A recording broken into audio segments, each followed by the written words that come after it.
Welcome to Dungeons and Dyslexia. My name's Adrian. Today I've got my first look at Threat Assessment, one of the expansions for the Wrath and Glory Warhammer 40k role-playing game. So hopefully you can see Space Marines on the front. I'm not sure of the lore of these, but obviously it's fighting orcs, but this is slightly shiny, so hopefully that is picking up in the light. So Threat Assessment, Xenos. There's there's sadly no ribbon in the book. Can't have everything. So Threat Assessment Xenos contains a mass of new alien threats to challenge agents of any tier and the perfect expansion for Warhammer 40k Wrath and Glory campaign, as well as massively expanding the Xenos factions for the core book. The book explores newcomers of the Gilad system, including the enigmatic Tau, the voracious Kroot, and the slow stirring Necrons. So we've got new rules for battle zones, profiles of deadly and elegant Aeldari, enough rampaging orcs to start a war, unrelentless Necron legions, including powerful units, stranded Tau forces, the full Kroot company. So yeah, there's on the G-Steelers cults as well. Looking forward to this. Wrath and Glory is a game I haven't had the privilege of playing as yet, but it's on the list. I've finally got to Soulbound, so we're slowly moving through the games. So repeat. Let's just repeat then, isn't it, of the cover art. I wonder what's my usual gripe with you just regurgitating the same art on the front and back. So what are we out to? 190 pages, give or take, through down to the index. No, I like this. Like this one. Books have the sort of, I kind of class it, you know, like a loading screen where you're sort of running through. It's probably got a proper name, but take you through each section so it's nice and quick to sort of flick through. Taus, Necrons, Gene-Stealers, Orks, Drakrai, and then what's this, Aeldari, and then the battlefield. Writers over here, and this was first printed 2023. So straight in with some Gene-Stealers, ruined battle zones. I say I don't really know a fat lot about the 40k world. Bought some figures to sort of paint and create, and I just couldn't really get on with it. I haven't got the patience to sit down and paint things. So battles at Hive Cities. Did play Necromunda, which was an ace little war game. So D6 random tables as per the main game. So random encounters in frozen tundras. We've got Forge Worlds, and then we're looking at some of the Aeldari.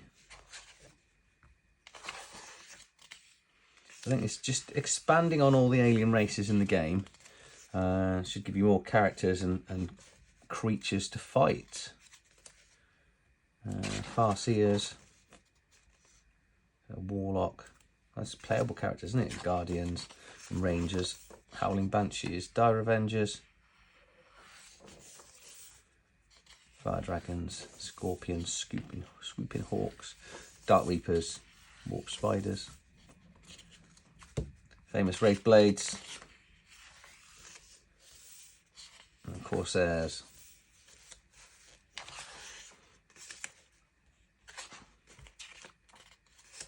Always like the Void Reavers as the sort of figures, and it really, wow, Harlequins. That is some amazing artwork there. Oh, includes the Death Jester. Cool. Well, it should do, shouldn't it? It's got the Harlequins in it. Drakari. Hope I pronounced that right. I'm sure you'll let me know in the comments if I haven't. Succubus. Sith. Grotesque Mandrake. Oh, that's amazing. On the Beastmaster. I always assume this might not all be completely original art, and it's sort of regurgitated from some of the books. Warhammer Orks, spelled with a K, obviously, not a C, as they've always been. Your war boss to your mega knob. Who doesn't want to be a mega knob? I know plenty of mega knobs. Commandos, tank busters, storm boys. Gretchens, so many squigs. One of my favourite things to fight against. These are really ace, especially when they're obviously like mounted on the squig boys.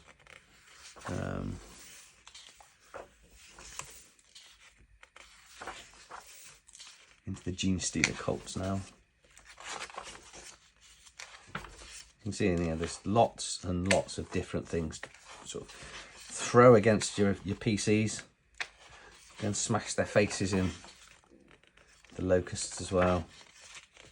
Oh wow, this is cool. And then the Necrons. Never really got into Necrons, but I think they always look amazing on the table.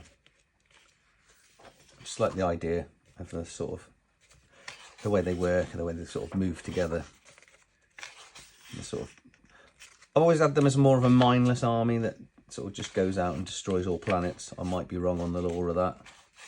It's one of the reasons I've bought these books is really to read the lore, hopefully understand it a little bit better, because I think coming into 40k as a not complete newbie, but mostly newbie, it's quite intimidating.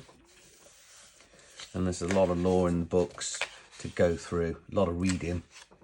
But I like the way this is laid out. It's great for dyslexics, so it's easy at the side. Fair bit of text. The stat blocks are nice and sort of broken out as well. Grouped carnivore. So I think you'll agree, there's a lot in this book. I think it was about £23. Might have been 28 where I picked it up from. Because, you know, it's sort of a yearish old now. It's probably on the second or third print. Handy index at the back. And then player's guide, which I've got. Redacted records, I haven't. I think that's some adventures to play through. And the starter set, which came at the same time, which I will be going through on the next video. So that's my quick look. That's, I have to say, you've got 190 pages there of aliens, monsters, just to throw at your players. I think I wrongly said at the start that they're player characters. They're not. These are just stuff and additional monsters to go and smash your PCs with. There's lots of variety. See, good 4 or 5 factions in here, and a lot of choice, and then obviously all the random tables from the world. Yeah, no, this is going to be a very handy addition to my Wrath and Glory collection. So that's it. If you've enjoyed this video, please give it a thumbs up. I'm Adrian from Dungeons and Dyslexia, and I'll see you on the next one, which will be, as I say, opening up and going through the starter set. See you soon.